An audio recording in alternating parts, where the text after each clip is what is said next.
আসসালামু আলাইকুম। আমি হুমায়রা লিজা ছোট্ট একটা ভিডিও নিয়ে আসলাম আপনাদের মাঝে।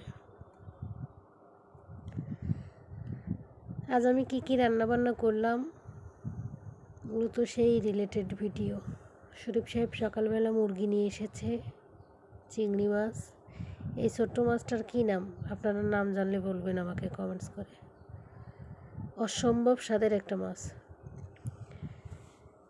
আমি মুরগি দুইটা প্রথমে হলুদ, লবণ, শুকনো মরিচের গুঁড়া আর খুব সামান্য আদা রসুন বাটা আর কি, যেটা আর একটু আমি শাহি গরম মশলা দিয়ে মাখিয়ে রেখেছিলাম 1 ঘন্টার মতো। দেখেন মুরগিগুলো মশলাগুলো ভালোভাবে একদম খুব সুন্দর করে মাখাতে হবে।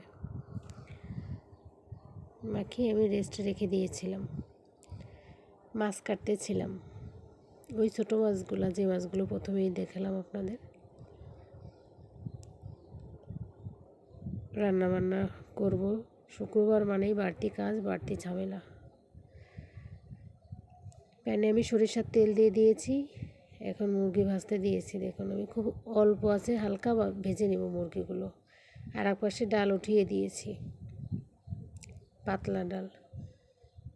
আমি প্রথমে ভেবেছিলাম এই প্যানে মনে হয় ধরবে না মুরগি দুটো, কিন্তু এই প্যানে ভেজেছি, আবার এই প্যানে রান্নাও করেছি। ওপাশে আমার ডাল হচ্ছে। ওই যে মাছগুলো দেখিয়েছিলাম সেই মাছগুলো ভাজি করেছি। মাছগুলোর পেটে ডিম ছিল। অসম্ভব রকমের মজা এই মাছগুলা, নদীর মাছ। নামটা আমি বলতে পারছি না কী মাছ, কিন্তু খুবই সুস্বাদু। আমি কি করছি বলুন তো? এখন ডালের ভিতর গরম খুন্তি কেন দিয়েছি আপনাদের কাছে প্রশ্ন রইল। খুন্তি গরম করে ডালের ভিতরে দিয়ে দিয়েছি। রান্নার এক ফাঁকে আমি কিন্তু, আমার ক্ষুধা লেগেছিল, খেয়ে নিলাম। সকালবেলা একটা রুটি খেয়েছিলাম, মাছ ভাজি আর পান্তা ভাত পেঁয়াজ মরিচ দিয়ে, খুব মজাদার। এই পাশে চলে আবার রান্না উঠিয়ে দিয়েছি, মুরগিটা ভুনা করব। তাই মুরগি যে প্যানে ভেজেছিলাম ওই প্যানের ভিতরেই পেঁয়াজ মরিচ দিয়েছি। আমি সব সময় কিন্তু বাটা রসুনের পাশাপাশি কাটা রসুনটা, যেটা কুচি রসুনটাও কিন্তু খাই, আর পেঁয়াজ বাটাটা না, পেঁয়াজ কাটাটা খাই আর কি। এখন ভেজে রাখা মুরগিগুলো দিয়ে দিচ্ছি।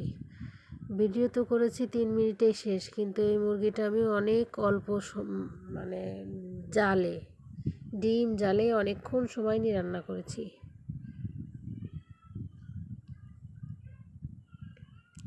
আমার ভিডিও ভালো লাগলে লাইক, কমেন্টস এবং শেয়ার করে পাশে থাকবেন। দেখুন আমার রান্না হয়ে গিয়েছে, আর এটা কিন্তু অসম্ভব মজাদার হয়েছিল সত্যি। ভালো লাগলে পাশে থাকবেন।